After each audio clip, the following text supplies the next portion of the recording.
Oh, look at this day in South Florida. It's another gorgeous day. Although the weather's turning a little bit, it's a little bit cooler. It's only about 65 or 68 degrees this morning, going up to a mild 74 or 75. Although we're supposed to get a cold snap later in the week. It's going to be 45 and 50 degrees, a little bit reminiscent of fall in New England, something that I look forward to, but that'll be over in a flash. Okay. Good morning. Today is Monday, December 19th, and I am Kenny Polcari, your host of the party. And what is it that we need to know? What happened last week, and what are we looking forward to today and in the week ahead? Look, stocks suffered 2 weeks of decline, leaving some to ask, where's Santa? Right? Global central banks all line up on the same side of the argument, and rates are going higher. Gold pierces $1,800 an ounce again, about to test resistance at 1816. Oil bouncing around, right? Demand destruction, and then maybe not so much, and then maybe it is, and then maybe it isn't. So it's all very confusing, and oil remains very volatile. The holidays have officially begun, with Hanukkah started last night, and then Christmas and Kwanzaa coming up. And what are we having for dinner? Well, it's another dessert, the Butterscotch Clusters, which is a holiday favorite. We'll talk about that in a minute. So stocks ended the week last week lower, suffering the longest streak of losses since September, right? It's about 2 straight weeks. The Dow giving up 280 points, or 0.8%. The S&P lost 44 points, or just over 1%. The Nasdaq gave up 105 points, or 1%. The Russell lost 12 points, or 0.6%, while the transports gave up 150 points, or 1.1%. All because the Fed said no to a pivot. And JJ told everyone that he sees no rate cuts in 2023 and that the terminal rate may be higher than what the market expects. He also emphasized that rates are going to stay higher for longer until he or they are convinced that the inflation monster has been tamed. And on Friday, Cleveland Fed President Loretta Mester told Bloomberg TV that she would prefer higher rates than many of her colleagues and that the Fed needs sustained tight policy to defeat inflation, which leaves us to wonder, who else on that committee is in her camp? In the end, JJ did offer some hope and said that maybe we would see a rate cut in 2024, although he didn't define when in 2024. And then we got the ripple effects, right? Other central banks across Europe came out and supported the narrative for their own countries, including the Bank of England, Switzerland, Norway, and then Christine Lagarde, president of the European Central Bank. She slammed the door shut, raising rates by 50 basis points and telling the investment community that if anybody thinks that she's about to pivot, you better think again. And so just maybe investors are starting to reconsider what this means for stocks and then what it means for the economy, both the U.S. and the global economy. Conversations now about profit growth or lack of are now all the rage, right? Estimates being cut as we complete the final quarter of the year, which happens anyway. And estimates for 2023 are now under the knife as well. Our friends at Morgan Stanley continue to warn investors about the coming earnings recession that could mimic 2008 and 2009. I mean, think great financial crisis, right? Now, that's not good. That doesn't feel good to me. Well, they're also telling us that price declines for U.S. equities will be, not could be, but will be much worse than investors are expecting. Kind of sound of ominous to me, but when everyone lines up on that side, that's typically a contra-indicator. Many are now suddenly concerned that the Fed is going to tip us into a recession. Well, here's a news flash. Whoever is suddenly concerned about being tipped into a recession should probably wake up from their winter hibernation. It's not if, but when the Fed is going to tip us into recession, right? And when will the government officially call it? All signs point towards a recession, right? The weakening macro data, the weakening housing prices, the stubbornly high inflation, and round after round of layoff announcements coming from all sectors of the economy, which will see the unemployment rate begin to tick up, most likely in the January report. Listen, our friends at Goldman Sachs are just the latest to announce 4,000 people, or 8% of their workforce, will be out of work by the end of January 2023. They join the likes of JP Morgan, Morgan Stanley, Amazon, Google, Meta, Twitter, Zoom, Roku, Teladoc, and FTX. It's kind of a joke, but everyone at FTX is gone. And the list goes on. But the biggest reindeer of all is the inverted yield curve, which has been inverted for 7 months now. So for anyone to tell us that we're not going into a recession, you also better study history, because every single time the yield curve has inverted, we end up in a recession. Some shallow, while others are deeper, but we always end up there. And by the way, remember when the curve inverted for all of 10 minutes back in February of 2022? Remember the hysteria in Andy Sorkin's voice? Remember that CNBC ran a special on the coming recession, which is usually anywhere between 12 and 16 months once the signal appears. But now it's been inverted for 7 months. Suddenly, I'm guessing, some think the rules don't apply, right? A recession is not necessarily guaranteed. Well, that's true if you want to try to cancel history, but we aren't doing that, right? Are we trying to cancel the history on what inverted yield curves talk about a recession? It seems a little bit ridiculous to me. But anyway, 12 months from May 2022, when it became inverted and then stayed inverted, would take us to May of 2023. And 16 months from February, when it inverted for all that 10 minutes, would take us to June of 2023. So my friends, I'm making what I think is a safe bet in saying that we're going to get the official ruling sometime in early spring, after the Fed takes us to the 4.75, 5.25 range on the terminal rate, otherwise known as the neutral rate. So forget the idea of a soft landing. That is not happening. What the market is trying to figure out now is how deep or how shallow will it be. Treasuries, as I said, remain inverted.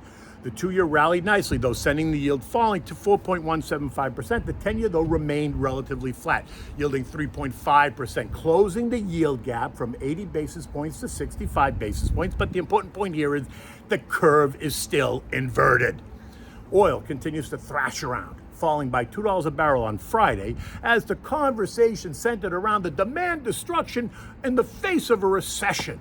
Oil ended the week at $74.25 a barrel, down from the week's high of $77 a barrel, right? It ran up there after the supply issues forced the price higher, right? So do you see a pattern here? They talk supply issues and up we go. Then they talk about demand destruction issues and down we go. This morning, oil is rebounding a bit. Why? One guess. And the Bloomberg headline says it so clearly. Oil prices bounce as China demand offsets recession fears. So do you see how they did that? Friday they were talking about destruction. This morning they're talking about demand outpacing supply, and it's crazy, right? It's simple. Today someone wants oil to rally, so they change the narrative. Because I'm really not sure how it can be demand destruction on Friday and then outsized demand on Monday, just 2 days later, 48 hours after they tell the story, oh my God, the world's coming to an end. And now suddenly it isn't, right? And the whole China story, that's getting tiring as well. Who else is exhausted with that? And just wait, because this morning we're hearing that the first of 3 expected waves of new COVID-19 cases are about to sweep across China. Not the world, but China, after they relax their lockdown. So get ready for more Chinese drama that's going to affect the daily narrative. Cases are up, cases are down, cases are up, cases rise, lockdowns rise, begin, cases fall, lockdowns ease, and the cases rise again, then lockdowns up again. Do you see what's going on here? I mean, it's funny, but that's the only place in the world that is still reeling from the chaos. In the end, Beijing's promise to revive the economy, increase demand, and the need for Joey to replace the oil that he took from the SPR will keep oil prices firm. At 5 o'clock this morning, oil was trading up 9/10 at almost $75 a barrel, leaving oil in the $70, $82 range, bouncing back and forth. Eco data this week includes a bunch of data. Housing starts and building permits, both expected to be down. Mortgage apps expected to be down. Existing home sales expected to be down. New home sales down. Third quarter GDP steady at 2.9% in its final revision. Initial jobless claims are up. Personal income is down. Personal spending expected to be down. Durable goods expected to be down. Capital goods ordered and shipped, both expected to be down. And the Fed's favorite inflation gauge, the PCE, is also expected to be down, which, by the way, is the positive in all of that. Everything else is a negative. That's the positive.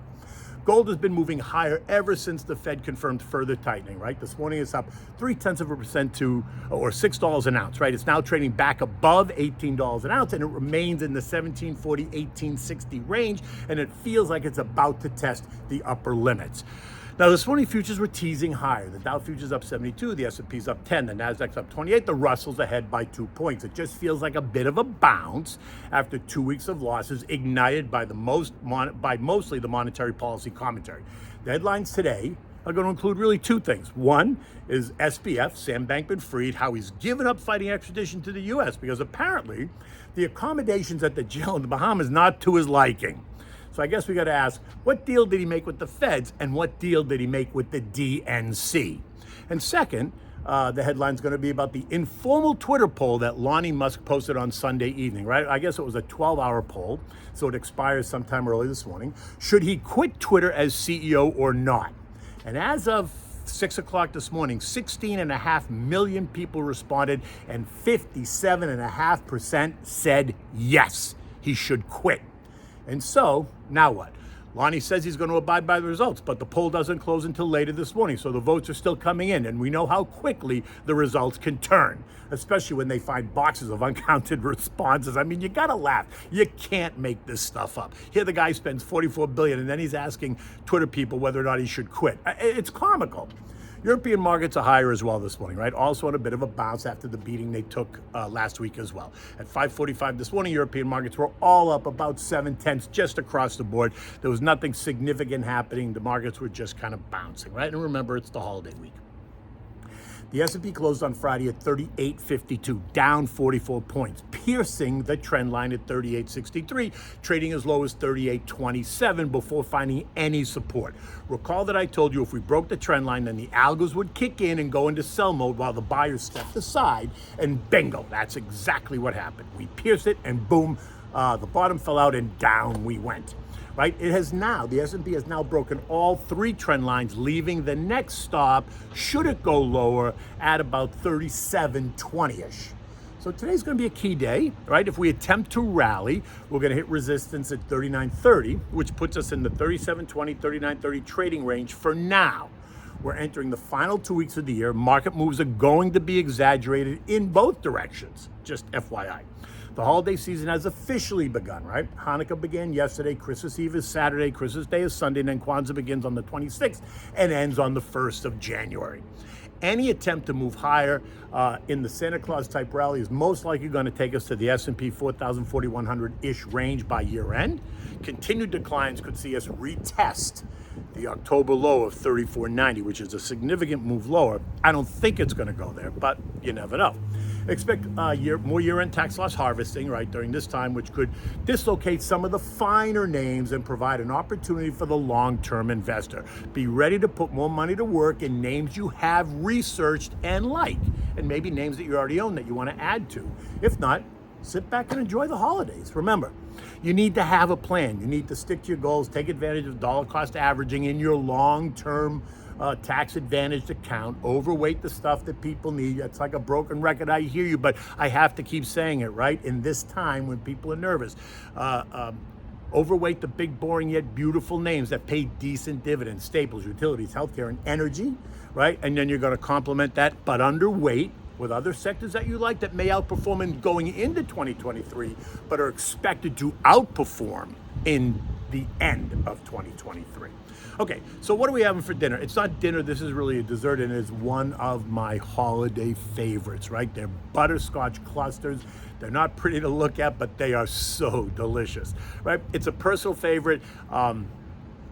My grandmother used to make these every year at Christmas time, right around the holidays, starting at Thanksgiving and going right through the New Year, right? And every time I eat them, it brings me back to an earlier time in my life, right? It was a tradition.